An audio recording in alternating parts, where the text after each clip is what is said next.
بسم الله الرحمن الرحيم. الحمد لله والصلاة والسلام على سيدنا وشفيعنا رسول الله وآله وصحبه ومن والاه، وبعد.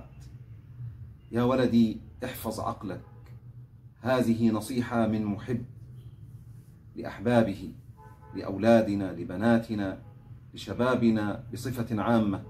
أقول لهم: احفظوا عقولكم، احفظوها من المدمرات، من الخمور، من المخدرات، من الحبوب المخدرة، من الأشربة التي نهى الله عنها. احفظوها لأنها نعمة من الله عليكم.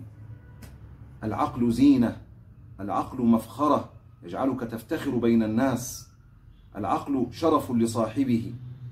من الله علينا بهذه النعمة وفضلنا بسببها. يا أخي، اسمع قول الله تعالى في سورة الإسراء: ولقد كرمنا بني آدم وحملناهم في البر والبحر ورزقناهم من الطيبات وفضلناهم على كثير ممن خلقنا تفضيلا. الله فضلك بسبب العقل. إن فقدت العقل فلا قيمة لك. إن فقدت العقل سخر منك الناس. إن فقدت العقل ضحك عليك الناس. إن فقدت العقل استهزأ بك الناس. وانت بتشوف بنفسك لما يكون إنسان سلبت منه هذه النعمة يضحك الناس عليه في الشوارع، الناس يسخرون منه، يتلاعبون به، يتلاعب به الأطفال والصبيان. كن متحكما في نفسك، لا تكن عبدا لشهواتك، لا تكن عبدا للشيطان.